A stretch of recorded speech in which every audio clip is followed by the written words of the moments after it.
Mis hermanos, nosotros la semana pasada cerraba con esto. Imagina el esfuerzo que tendrías que hacer para encontrarte con alguien que admiras. La semana pasada ponía muchos ejemplos, cómo todo lo que tendría que pasar y cómo seríamos nosotros, nos sentiríamos increíblemente o aterrados o con una gran entusiasmo en nuestros corazones si nos fuéramos a encontrar con alguien que admiráramos. Y hablábamos de diversas profesiones, si eres un abogado, si eres un ingeniero, si eres un médico, alguien dentro de la rama del saber en el que te encuentras o dentro de tu oficio, alguien importante, alguien con el que tú dijeras, qué bueno sería tener una charla con este. ¿Qué haríamos nosotros para tener esa charla? Y estando con esa persona, ¿qué nosotros no intentaríamos buscar hacer? Pero también después de ese ejemplo decía que nosotros tenemos al Rey del universo como la audiencia, como aquel que nos va a escuchar cuando nosotros estamos orando.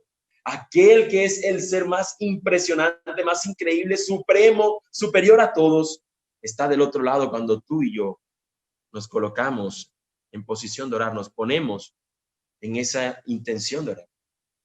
Es a nuestro Dios, y decíamos la semana anterior que es a nuestro Dios que debe ser esa audiencia, que muchos, como Jesús señala, oran para ser visto por los hombres. Sus oraciones se elevan y tienen más parafernalia porque lo van a escuchar las personas. Pero en cambio el Hijo de Dios, en cambio aquel que busca a Dios, su audiencia es el Señor. Y él busca con sinceridad hablarle a su Dios, porque finalmente Dios conoce nuestros corazones. Y él sabría que si lo que estás diciendo, si es cierto o es falso. Si estás diciendo una verdad o en cambio estás diciendo una mentira. Así que nosotros a Dios no podemos engañarlo y por eso no tiene sentido que tú intentes adular a Dios. Como un empleado quisiera adular a su jefe para que éste lo tenga siempre como un gran empleado, por colocar un ejemplo. O un estudiante que busca ganarse el favor de su profesor, adulándolo. A Dios no podemos engañarlo con falsa adulación, con una adoración sacada simplemente de la falsedad. A Dios no podemos hacerle eso. Por ende, nuestra oración va cargada o debe estar cargada de sinceridad, de palabras ciertas y verdaderas. La pregunta entonces, mis hermanos, con la que quisiera que continuáramos sería, ¿cómo entonces nos acercamos a Él? ¿Cómo nosotros oramos? La semana anterior, el título de nuestro sermón de hoy es La verdadera religión en el reino. Estamos hablando de una religión y hemos hablado acerca del tema y hemos tocado que Jesús pone el ejemplo de una práctica virtuosa, santa, que es la oración, y veíamos eso la semana anterior, pero hoy vamos a ver la continuación, y es a través de la oración del Padre Nuestro, y es la oración parte 2, como le hemos llamado al sermón nuestro de la mañana de hoy. Este mismo sermón del monte se encuentra también en un pasaje paralelo en Lucas, y allí se dice que son los discípulos los que le preguntan al Señor, Señor, ¿cómo oramos? Básicamente lo que ellos preguntan, porque ellos le dicen, Señor, enséñanos a orar.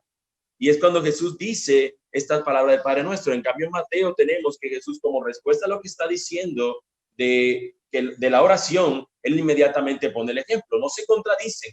Las dos cosas tienen sentido. Que los discípulos, después de ver lo que Jesús les está diciendo, puedan preguntarle, Señor, entonces, ¿cómo oramos? Y es la misma pregunta que yo creo que nosotros deberíamos hacerlo.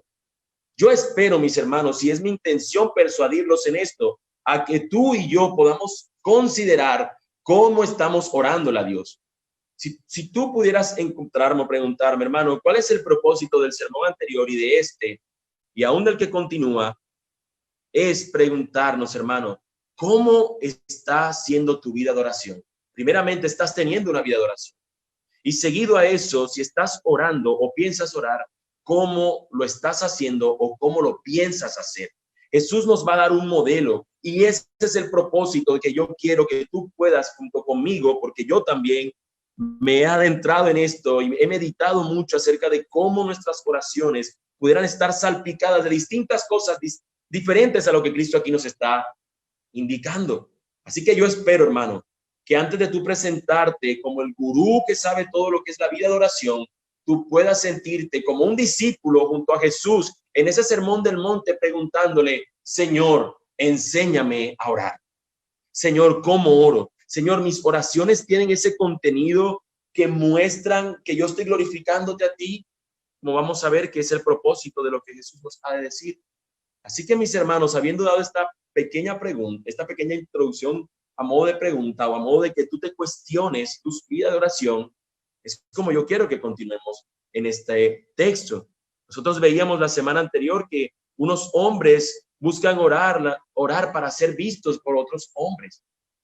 Y la recompensa es precisamente eso, mientras que los hijos de Dios debemos orar para Dios, para su gloria, y sabemos que la recompensa viene de Él. Nuestra recompensa no está fundada en lo que los hombres puedan pensar o no pensar acerca de nosotros, sino en lo que nuestro Dios hace y piensa y obra conforme a su voluntad. La gloria de Dios es el fin en sí mismo del hombre, mis hermanos. Y eso mismo es lo que buscamos en la oración. Es lo que nosotros buscamos, glorificar a Dios aún a través de nuestras oraciones. En el texto que tenemos hoy, mis hermanos, en nuestro sermón, no va a ser la excepción, sino que Jesús va a adentrarse y va a enseñarnos acerca de esto. El fin del hombre es glorificar a Dios. Y cuando el hombre ora, la oración no carece de ese mismo sentido de existencia del hombre. Si el hombre fue creado para glorificar a Dios, cuando éste ora, él va a buscar exactamente lo mismo, glorificar a Dios con sus peticiones.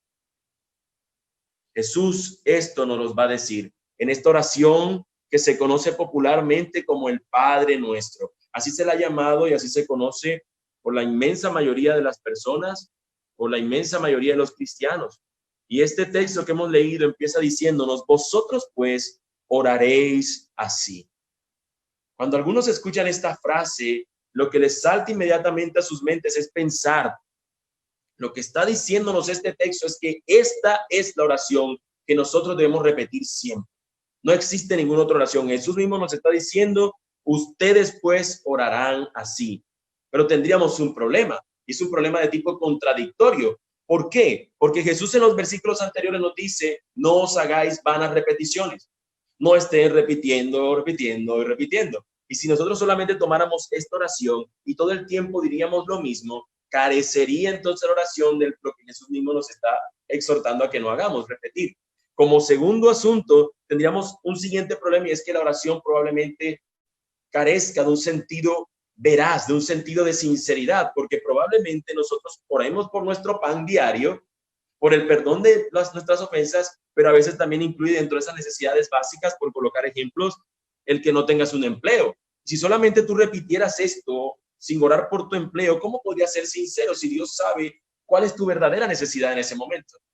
Así que no nos está diciendo el texto que tenemos que repetir el Padre Nuestro siempre como la oración, la única oración que tengamos que hacerle a nuestro Dios. No, lo que nos está diciendo el texto es que este es un modelo. Ustedes orarán así, teniendo en cuenta este tipo de cosas. Lo que aquí Jesús nos está poniendo como ejemplo para que nosotros lo tengamos en cuenta. Jesús le va a indicar a sus seguidores de qué forma estos deben orar. La semana pasada nosotros vimos que hay una audiencia a la cual nosotros debemos fijar nuestras voces, nuestras palabras cuando vamos a orar. No es para ser visto ni para ser escuchado por los hombres, sino es para ser visto y oído por nuestro Dios, de tal modo que es Él nuestra audiencia.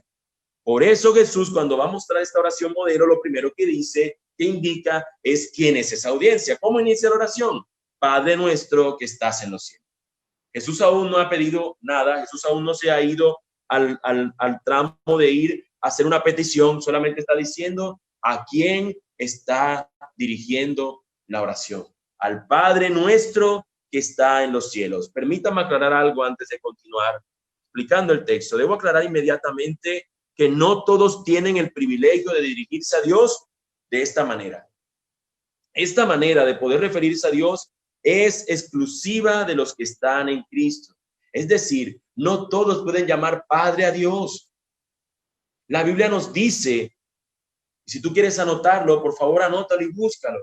La Biblia nos dice en Juan 1:12, nos dice en Romanos 8:14 al 17, nos dice en Gálatas 4:6, nos dice en 2 Corintios 6:18, nos dice en 1 de Juan 3, versículos 1 y 2, nos habla de un grupo en particular de hombres de este mundo que solamente son sus hijos.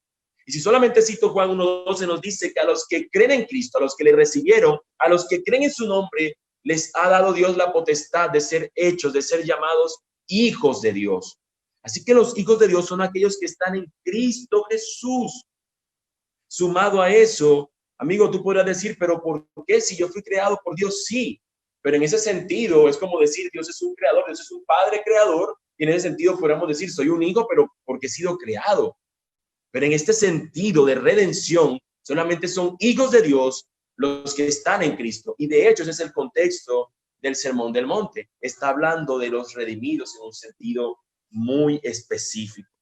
Así que dando esta declaración, permítanme decirles que cuando la palabra aquí nos dice, se nos menciona como padre, es el término Abba, que traducido es como esa expresión que utilizaban los niños para dirigirse a sus padres terrenales, que denota esa calidez, esa intimidad, esa seguridad, ese cuidado cercano que tiene un papá por sus hijos. Cuando yo le decía Abba, era como decirle, padre, papito mío, papá, como un hijo se refiere a su padre. Así que Cristo nos está colocando ese sentido de cercanía.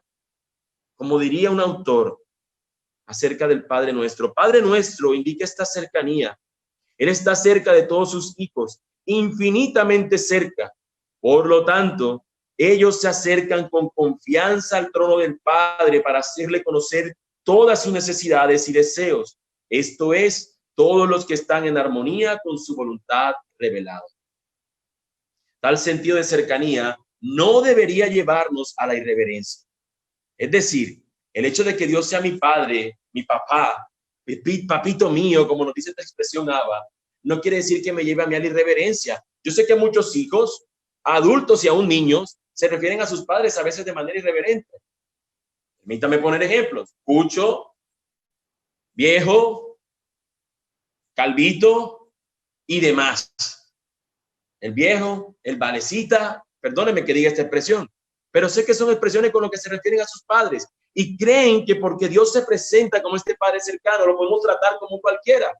Allá está el barbas, allá está el de arriba, allá está el man, como si Dios fuera cualquiera ser al que nos estamos acercando. Y es el mismo Jesús que nos va a colocar que esa manera no es apropiada cuando nos dice tal sentido de cercanía. Es irreverente tratar a Dios como si fuera cualquier cosa. Él nos conecta con que Dios es un ser trascendental cuando nos dice que está en los cielos. Dios es diferente a tu Padre terrenal. Aún incluso esto debería dar paz a aquellos que han sido abandonados o que han tenido un padre que no ha sido bueno con ellos como hijos. Porque Dios es distinto a cualquier padre. Es el Padre que está cercano a nosotros, pero es distinto, está en los cielos. Cuando cantábamos acerca de este Dios que es santo, que es todopoderoso, que es eterno, que es distinto a nosotros. Hay un sentido de lo que algunos llaman una combinación de inmanencia y trascendencia. Es decir, inmanente quiere decir que está cercano a ti en cuanto a presencia. De pronto están más familiarizados con el término inminencia, que quiere decir que algo es cercano a ti en cuanto al tiempo. Es decir, eso va a ocurrir. Pero inmanencia quiere decir que esa persona va a estar cerca de ti. Y ese es nuestro Dios como nuestro Padre. Está inmanente, está cercano a nosotros. Pero al mismo tiempo es trascendente, es distinto, no tiene igual, no tiene comparación. ¿Cómo tú podrías acercarte a Él en confianza porque es tu Padre, pero al mismo tiempo con temor porque es el Dios eterno y poderoso? Las dos cosas al mismo tiempo, mis hermanos. Como ha dicho un comentarista, mientras las palabras Padre Nuestro indican la disposición de Dios y su anhelo de prestar oído a las alabanzas y peticiones de sus hijos, la adición de las palabras que está en los cielos muestra su poder y su derecho soberano de responder a las peticiones, disponiendo de ellas según su infinita sabiduría. Mis hermanos, solamente hasta ahora hemos visto que acercarnos a Dios es con total confianza porque es nuestro Padre, pero al mismo tiempo, hermano, teniendo cuidado de no blasfemar su santo nombre, de no presentarte de una manera irreverente ante Él. Así que habiendo dado, y créanme, esta es la introducción hasta ahora, habiendo hablado de esto, yo quisiera indicar que el Padre Nuestro va a tener un contenido de 6 peticiones. Y en nuestra mañana de hoy solamente vamos a ver las 3 primeras, las que tienen que ver con la gloria del Señor. Podríamos decir que las 3 primeras peticiones tienen que ver con el hecho de que Dios sea glorificado, y las otras 3 siguientes tienen que ver con la necesidad del hombre y cómo éste muestra su dependencia de Dios mismo. Así que, habiendo dicho esto, mis hermanos, yo espero que estas peticiones, que son bien interesantes, podamos estar atentos, podamos rogarle a nuestro Dios que nos dé sabiduría para comprender su palabra y concentración para estar atentos a lo que hemos de ver en estas peticiones. Las 3 peticiones que estaremos viendo son las siguientes. La primera es una petición por su nombre, una petición por su reino y una petición por su voluntad. Reitero, una petición por su nombre, una petición por su reino y una petición por su voluntad. La primera es una petición por su nombre. Nos dice la Escritura, santificado sea tu nombre. En la antigüedad, las personas tenían por costumbre ver el nombre de una manera muy diferente como nosotros lo observamos el día de hoy. El día de hoy, un nombre para ponérselo a un niño tiene que ver mucho con lo que esté de moda. Normalmente, muchos hacen así. Escuchan que ese nombre se repite, lo dan en una novela, en una serie, en una película, les suena interesante, pongámoselo. Es más, triste es cuando muchas veces el nombre se tiene en cuenta y ni siquiera se fijan de cómo se escribe, solamente cómo se pronuncia, así como sonó, se lo terminan poniendo y se lo escriben al niño. No se tiene en cuenta, sino simplemente me gustó este nombre, me parece bonito y ya está.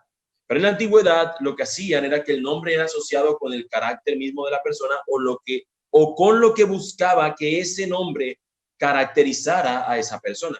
De ahí encontramos que siempre en la Escritura, cuando mencionan a una persona, luego le dicen qué significa ese nombre. Y muchas veces esa persona, cuando su nombre significaba algo contrario a lo que Dios quería, termina Dios cambiándoselo. Como en el caso, por ejemplo, de Jacob, o podemos encontrar en el caso de Abraham, que luego se llamó Abraham, y así pudiéramos continuar. Ahora, en el caso de nuestro Dios, ocurre algo muy similar. Nuestro Dios se da a conocer a sí mismo con nombres que tienen que ver con su mismo carácter. Por ejemplo, vamos a encontrar que se nos habla de nuestro Dios en el Antiguo Testamento con términos que tienen que ver con su carácter. Por ejemplo, Dios nuestro sanador, es nuestro proveedor, que conocemos Jireh, conocemos Rafa, es poderoso, es eterno, y estas cualidades de Dios, estas características, estos atributos de Dios forman parte de su mismo ser, de quién es Dios. Así que cuando nos habla el texto de estas cosas, están apuntándonos hacia esto de lo que es su nombre, que sea santificado su nombre, y su nombre tiene que ver con quién es Él. De hecho, nuestro Dios, en Éxodo 3, del 13 al 14, se revela a sí mismo, dando de alguna manera la composición de su nombre. Dice, yo soy el que soy, o como dicen otras traducciones, yo seré el que seré. En el idioma hebreo, mis hermanos, este nombre está compuesto por 4 consonantes, por 4 letras. No tienen vocales para saber cómo se pronunciaría, digamos, de esa forma. Está compuesto de algo que se conoce como el tetragramatón, y el tetragramatón es las letras Y, H, W, H. ¿Qué sucede? Que este nombre, como Dios se le revela a Moisés y le dice que este es su nombre, cuando Moisés se encuentra que este es el nombre de Dios, pues él se asombra y todo lo demás que ocurre que sabemos de la historia. Sin embargo, lo que hacía Moisés y lo que hacían todos los israelitas en ese tiempo de Moisés era que ellos no tenían nada escrito. Lo único que Moisés luego tuvo escrito fueron las tablas de la ley. Pero el resto de la ley, de la escritura del Señor, fue traducido de manera oral. Fue una tradición donde se compartía el conocimiento de manera oral. Pero que no se pierdan en lo que les estoy diciendo. Creo que es importante que lo tengamos en cuenta. Así que este es el nombre de Dios que se tenía como por conocimiento. Después de un tiempo, el pueblo de Israel empieza a escribir. Y cuando empieza a escribir el nombre de Dios, este YHWH, este tetragramatón, ellos no querían pronunciarlo porque sentían que era el nombre santo de Dios. No podemos hacerlo. Algunos cuando lo escribían, lo que hacían era para no profanar el nombre de Dios, tomaban una pluma o el elemento con el que escribían, un bolígrafo en nuestros días, para escribir nuevo. No era el que estaban usando para escribir lo demás, sino que cuando aparecía el nombre de Dios, tomaban un lapicero nuevo y escribían para que el nombre de Dios no fuera mancillado, no fuera manchado. Y lo que empezaron a hacer es que en el medio de las vocales, de estas 4 letras, empezaron a agregar las vocales de las palabras Adonai o de las palabras Elohim. Las palabras Adonai son la manera como ellos se refieren al Señor y sienten que no están profanando el nombre de Dios. Adonai significa el Señor. Y era una palabra que ellos usaban para referirse a Dios. Con el tiempo, mis hermanos, se confundió en las traducciones y el YHWH con estas palabras de A, Do, Na, y en el medio se empezó a traducir como Yahweh. Y es lo que tenemos hoy en nuestros días como Jehová. Pero así no fue en el término inicial como encontramos que se reveló en el hebreo cuando se escribió esos textos. Ahora, mis hermanos, eso es una transliteración. A través de la traducción de los tiempos se fue llevando a tener un nombre de Dios como lo tenemos en nuestras Biblias, en el Antiguo Testamento como Jehová. Y yo he dicho toda esta información histórica y teológica tal vez para decir que no solamente nosotros santificamos el nombre de Dios cuando decimos santo, santo, santo es Jehová. El nombre de Dios es Jehová y yo tengo que santificar ese nombre. El punto, mis hermanos, que el texto nos está diciendo no es qué nombre tú identificas a Dios y ese nombre dilo 3 veces, repite la palabra santo para que sea santificado. No, lo que nos está diciendo el texto es que cuando oramos, nosotros, al decir santificado sea tu nombre, lo que buscamos decir es que nuestro deseo no es que Dios sea más santo, pues Él habita en perfecta santidad. Se trata más bien de reconocer ese carácter santo como el motivo de nuestra oración. Finalmente, no es el nombre el que santifica a Dios. Dios es santo en sí mismo. No es simplemente al mencionar su nombre y decir y acompañarlo con la palabra santo. Es cómo me lleva a mí el asunto del nombre de Dios y de quién es Dios, del ser de Dios, me lleva a mí a sobrecogerme en manera inmensa acerca de quién es Dios y de los atributos que lo representan o que son propios de Él mismo. En otras palabras, mis hermanos, la esencia de la oración verdadera parte del reconocimiento de su santidad, de lo que Él es y de lo que somos nosotros. Muchos podrán decir el nombre de Dios es Jehová, el nombre de Dios es, a Jesús lo llamamos Yahshua, Hamasía o como sea que se pronuncie en hebreo y así es como lo decimos porque es verdaderamente, pero podrían simplemente al orar o al andar estar mancillando su nombre por más que lo pronuncien de la mejor manera correcta en hebreo. No se trata simplemente de que tengamos un nombre específico de Dios y ese nombre lo adornemos diciendo santo, santo, santo Dios. Se trata de que nosotros meditamos en nuestro Dios, en quién es Él y cómo eso nos lleva a la contemplación y a la adoración de su santo y bendito nombre. Mis hermanos, nosotros encontramos que en las Escrituras Pedro nos dice, santificad a Dios el Señor en vuestros corazones. Santificad a Dios el Señor en vuestros corazones. También a manera de petición, esto está implicando que deseamos que otros puedan reconocer la santidad de Dios y su propio pecado, que otros puedan reverenciarle como Dios y reconocerle de tal manera. Esto significa santificado sea tu nombre, que mi vida, mis palabras, mis acciones, todo lo que yo soy, santifique quién es Él. Santifique su nombre. ¿Quién es Él? Santo, poderoso, eterno, omnisciente. Todo quien es Él, yo lo santifico. Y en mi oración contemplo eso. Engrandeced a Jehová conmigo y exaltemos aún a su nombre, nos dice otra porción de la Escritura, el Salmo 34:3. Lo principal que debemos tener en nuestras mentes entonces, mis hermanos, es la santidad en la que Dios habita. Mientras dirigimos a Él nuestras plegarias. Es el reconocimiento de todo lo que Él es. Algunas personas comienzan sus oraciones de esta manera. Padre, gracias por ser mi papito lindo y consentirme. Señor, quiero esto, esto y esto. Y no estoy hablando de que sea malo que le digan a Dios papito, o que tal vez le digan Padre mío. No está mal eso. El asunto es que no contemplan a quién se están dirigiendo y piensan que es a su papá millonario que le están diciendo, se me acabó el dinero en mi tarjeta de crédito, por favor, llénamela, págamela y yo quiero otra vez usarla. No, mis hermanos, tenemos que saber que a quien nos estamos dirigiendo es a un Dios santo. Ese tipo de oraciones de esa manera no tienen un carácter contemplativo de Dios. Santificar el nombre del Señor es sobrecogernos por sus atributos, es pensar en su omnipotencia, es pensar en su omnipresencia, es pensar en su soberanía y a partir de allí empezar a construir nuestro clamor a nuestro Dios, que es nuestro Padre. Mis hermanos, hay una relación entre esta primera petición que Jesús muestra en esta oración y la siguiente. En efecto, nadie puede santificar Perdón, nadie puede santificar el nombre de Dios a menos que conozca que este Dios es soberano, de que Él es el rey de todo lo creado. Y eso nos lleva a la siguiente petición, a nuestro siguiente punto o encabezado. Una petición por su reino, cuando nos dice el texto, venga tu reino. Hay un sentido, mis hermanos, en el que el reino de Dios ya está entre nosotros. Y esto es gracias a esta venida de Cristo, esta primera venida de Cristo, que es nuestro rey. Las palabras que estamos viendo acá es las palabras de este rey a los ciudadanos de su reino. Así que en cierto sentido podríamos decir que el reino de Dios se ha acercado, como también la escritura nos lo dice.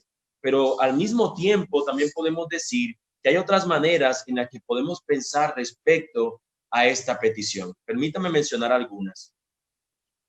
La primera que podríamos mencionar es que venga tu reino es el deseo de que la salvación venga a los corazones de los hombres perdidos.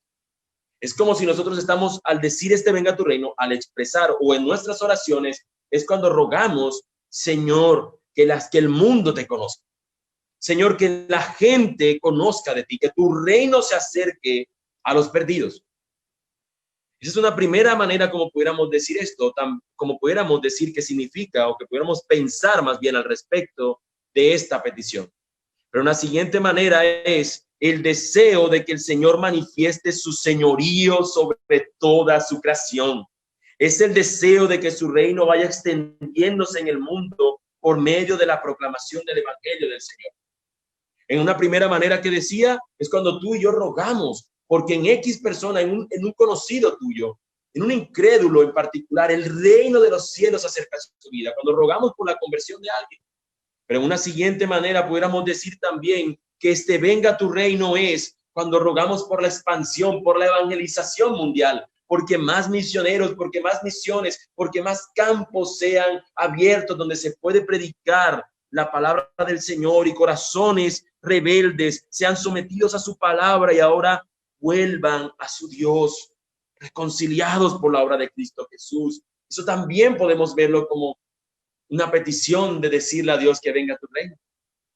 Pero también podemos ver venga tu reino como el anhelo por la consumación final del reino de Dios, cuando su paz definitiva y eterna sea establecida entre nosotros y podamos disfrutar de su reino en todo su esplendor, en toda su plenitud. Esta petición es un llamado a anhelar y desear la segunda venida de Cristo. Al respecto de esto, me temo, mis hermanos, que muchos hoy en sus oraciones no piden por esto. No piden de esta manera, oh Señor, ven, porque quieren aún tener tiempo para todo lo que este mundo les ofrece. Sus corazones están tanto en las cosas de la tierra,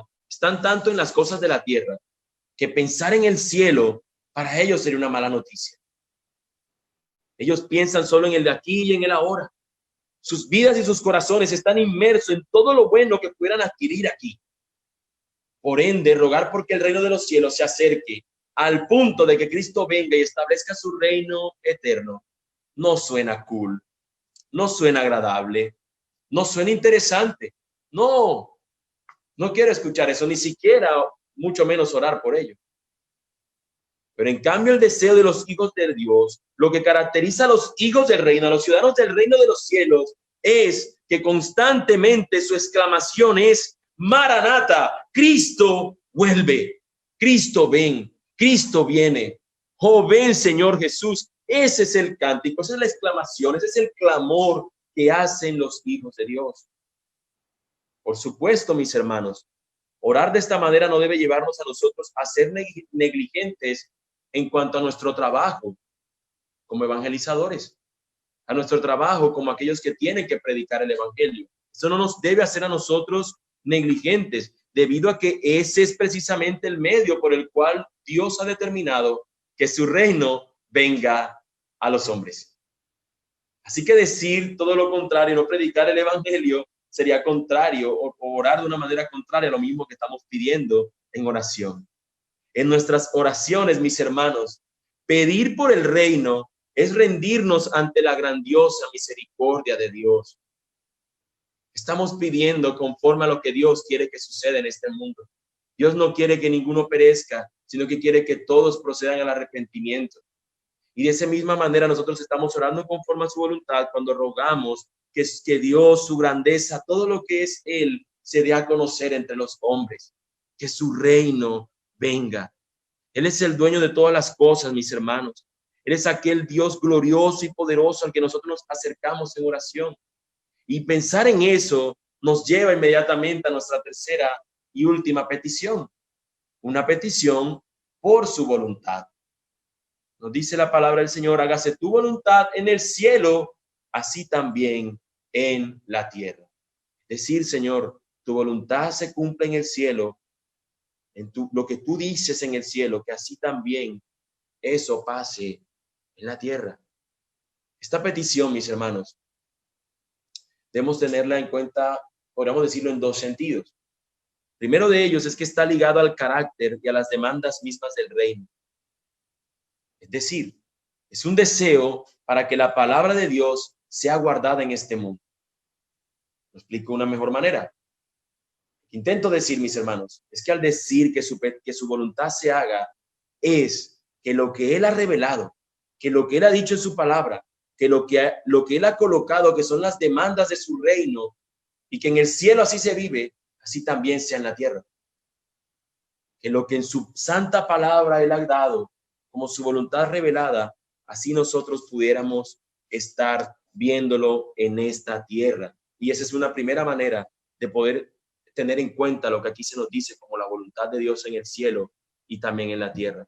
Hemos visto, mis hermanos, hasta ahora en las bienaventuranzas, que fue lo primero que veíamos en el Sermón del Monte, cómo la voluntad del rey se especifica acerca del carácter de los ciudadanos de su reino.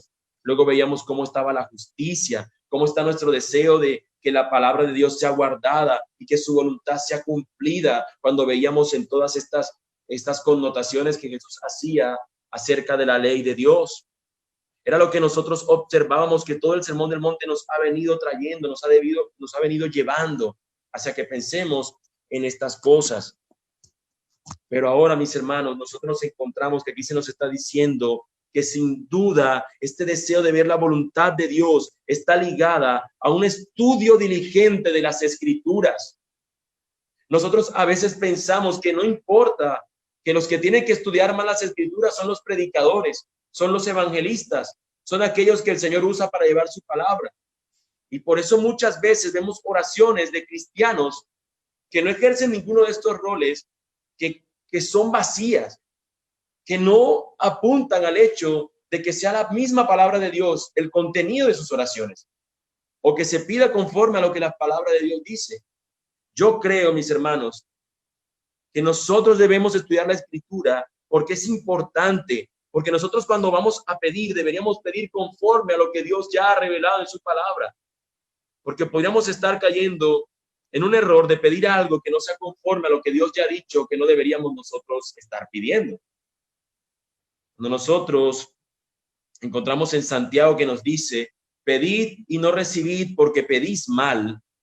Yo creo que Santiago en una primera instancia está hablando de los malos deseos con los que las personas piden, pero también creo que tiene que ver con aquellas personas que piden abiertamente en contra de la voluntad de Dios. Pongo este ejemplo. Imagínense un hombre que está pidiendo por una mujer, quiere casarse. Oh Dios, yo quiero casarme con esta mujer. Y resulta que esa mujer es una incrédula, él es un cristiano y le está pidiendo a Dios, oh Señor, concédeme, yo quiero casarme con ella. Y él está orando por esa mujer y orando, pero ese hombre carece de conocimiento al saber que el Señor en su palabra, en 2 Corintios 6:14 nos dice que no es la voluntad de Dios que un creyente se une en yugo desigual con un incrédulo. Pero al desconocer esto el hombre en su oración, él dice, yo estoy pidiendo conforme a la voluntad porque Dios espera que yo me case o porque yo debo casarme antes de entrar en fornicación con esa mujer. Sí, estás haciendo una parte, pero tal vez estás desconociendo otra. Y esto, mis hermanos, solamente es un ejemplo. Así pudiéramos estar orando por muchas cosas sin tener en cuenta qué primeramente nos dice Dios en su palabra acerca de eso, para luego orar conforme a su voluntad. Así que ese es el primer sentido en el que oramos, pidiendo al Señor que se haga su voluntad. conforme a lo que está escrito en su palabra y que se hace en el cielo, así también se haga en la tierra. Pero un segundo sentido, mis hermanos, tiene que ver más con una aplicación personal a nuestras propias vidas, en nuestra vida práctica y diaria. Es el hecho de que tú y yo sepamos que Él es el Rey soberano. Y al pedir nosotros reconocemos que al él ser el Rey soberano, sus planes, sus acciones son mejores que las nuestras. Que nuestra voluntad propia puede llevarnos a la perdición, pero que su voluntad, como nos dice Romanos 12:2, siempre es buena, agradable y perfecta. Nosotros debe llevarnos esto de pedir en su voluntad. Es que nosotros no sabemos bien cómo pedir. Muchas veces pedimos y creemos que es la mejor petición, pero nuestro Dios obra conforme a su voluntad. Él sabe de qué cosa realmente tú y yo tenemos necesidad. En términos prácticos, mis hermanos, orar de esta manera conscientes acerca de que Dios obra conforme a su voluntad y rogarle, Señor, que se haga tu voluntad en esto. Señor, yo quisiera que pasara esto, Señor, pero que se haga tu voluntad. Orar de esa manera evitará que nosotros vivamos en frustraciones. Ninguna oración sería un fracaso cuando oramos pidiendo la voluntad del Señor para nosotros.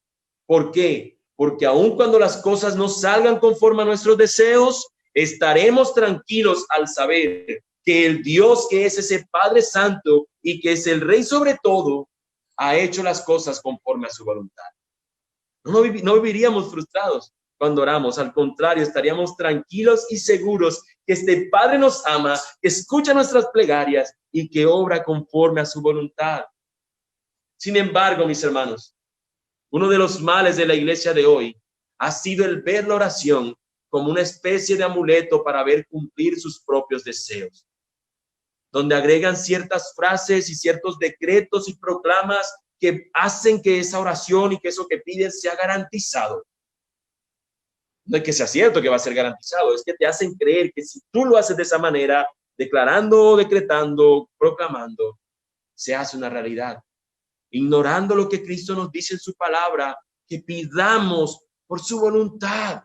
Hágase tu voluntad, así en los cielos como en la tierra. Nosotros he dicho que la oración busca principalmente la gloria de Dios y también que sea manifiesta la voluntad de Dios en nosotros y no la nuestra. No oramos para que nuestros deseos caprichosos sean cumplidos. No oramos para que Dios responda tal cual, de acuerdo a la fórmula y a la manera que yo le he dicho que responda. Oramos para llevar nuestras peticiones y al mismo tiempo nuestra confianza y mostrar nuestra dependencia a Él, mostrar que lo conocemos a Él, mostrar quién es Él en nuestra oración, para descansar finalmente en que Él obra conforme a su voluntad. Hemos visto, mis hermanos, la manera tan maravillosa en que este modelo de oración está estructurado. Debemos siempre procurar la gloria del Señor en nuestras oraciones. Finalmente a Él es quien nos dirigimos. Pero es a Él, mis hermanos, a quien nosotros reconocemos principalmente. Nosotros, sus hijos, santificamos su nombre, anhelamos su reino y deseamos su voluntad en nuestras vidas. Santificamos su nombre, anhelamos su reino y deseamos su voluntad en nuestras vidas. Como podemos ver, mis hermanos, la oración se centra más en Dios, en su gloria, y aunque incluya nuestras peticiones, nuestras mismas peticiones denotan nuestra dependencia de Él. La oración tiene dentro de sus muchos propósitos que tú y yo nos acerquemos más a Él. Jesús, mis hermanos, nos enseñó con su ejemplo al orar, pero también al darnos este modelo de oración, Él nos ha enseñado que hoy nosotros podemos acercarnos confiadamente ante su trono de gracia. Mis hermanos, es por Cristo que tú y yo tenemos acceso permanente y de manera confiada para podernos acercar al trono de gracia y recibir allí la atención de nuestro Padre que está en los cielos. Gracias a Cristo, a su sacrificio en la cruz, tenemos ese acceso. Pero yo quisiera preguntarte a ti, mi amigo, a ti que nos escuchas aquí por esta transmisión, amigo, ¿tú estás seguro Tú estás seguro que Dios es tu Padre y que por ende tú puedes acercarte a Él confiadamente. He dicho al principio que solamente son los hijos de Dios aquellos que han creído en Cristo, que han reconocido a Cristo como el dueño de sus vidas, que se han rendido ante Él, que han creído en su evangelio, que nos dice que tú eres un pecador, como yo lo soy, pero que por la infinita misericordia de Dios me acerqué a Cristo en arrepentimiento y fe. Yo te pido, amigo, que puedas preguntarte a ti mismo, ¿de veras estás seguro que tú estás andando cerca de Dios? Y no te digo estas palabras para que huyas despavorido ante este Dios glorioso, sino por el contrario, que si analizas bien tu vida y te das cuenta que estás lejos de Dios, si tú te arrepientes y vienes a Él creyendo que es tu Salvador, creyendo que es tu Rey, tu Señor, creyendo que en la cruz Cristo ha muerto por ti, amigo, Él no te rechazará. Arrepiéntete de tus pecados y ven a Cristo. El Evangelio nos dice que no es para aquellos que se sienten que son libres de condenación o de culpa. Al contrario, aquellos que reconocen que son culpables, que son pecadores, que merecerían su castigo, el Evangelio es para aquellos. Y si esta es tu condición, amigo, puedes estar seguro que en Cristo encuentras aquel que no te va a echar fuera, aquel que ha muerto por tus pecados. Ven a Cristo en arrepentimiento y fe. Ven ahora. Ven ahora. Por último, mis hermanos, quiero terminar con esto. Quisiera que pudieras atender a esto, que yo creo que es supremamente hermoso y glorioso. Hoy, mis hermanos, nosotros sus hijos, desde nuestra instancia en este mundo, desde nuestro peregrinaje en esta tierra, nos acercamos a Dios como nuestro Padre que está en los cielos. Pero, mis hermanos, en la gloria, estos mismos hijos seguiremos para siempre dirigiéndonos a Dios como nuestro Padre. Pero nunca más tendremos que añadir que estás en los cielos, porque estaremos allí con Él. Bendito y alabado sea nuestro Padre Celestial. Amado Dios, te doy inmensas gracias, mi Señor. Te doy inmensas gracias porque hoy, Señor, podemos acercarnos a ti confiados, tranquilos y seguros de que tú tienes cuidado de nosotros, de que tú eres nuestro Padre, Señor, que está en los cielos, de que tú eres nuestro Padre quien vela por sus hijos. Pero al mismo tiempo también, Señor, te damos gracias porque nos haces pensar nuevamente, Señor, en cuán glorioso eres tú, cuán excelso, eterno, supremo, sublime. No hay nadie como tú, Señor. Tú habitas en perfecta santidad. Tú eres totalmente, Señor, diferente a nosotros en cuanto a estas cosas se refiere. Y sin embargo, Señor, sigue siendo nuestro Padre. Pero no permita, Señor, que nosotros, tus hijos, nos refiramos a ti, Señor, de manera irreverente.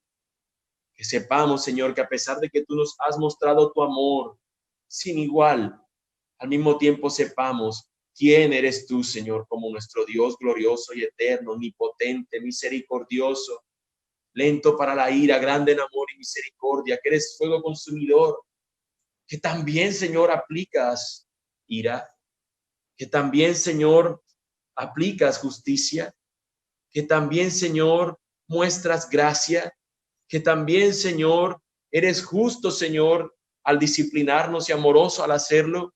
Señor, que todas estas cosas de conocerte a ti, Señor, nosotros al orarte, sepamos quién eres tú. Sepamos a quién nosotros nos estamos acercando. Y aunque es nuestro Padre, es distinto a todos los que pudiéramos nosotros ver como unos buenos padres en este mundo. Tú eres excelso, Señor, como tú no hay ningún otro. Tú habitas, Señor, en la santidad, pero también tu palabra nos dice que tú habitas con el quebrantado y humilde en espíritu, Señor. Y así nos presentamos ante ti, Señor. Así ruego, Señor, por aquellos que escuchando esto, Señor, son movidos, Señor, por tu gracia, a que se arrepientan de sus caminos y crean en Cristo.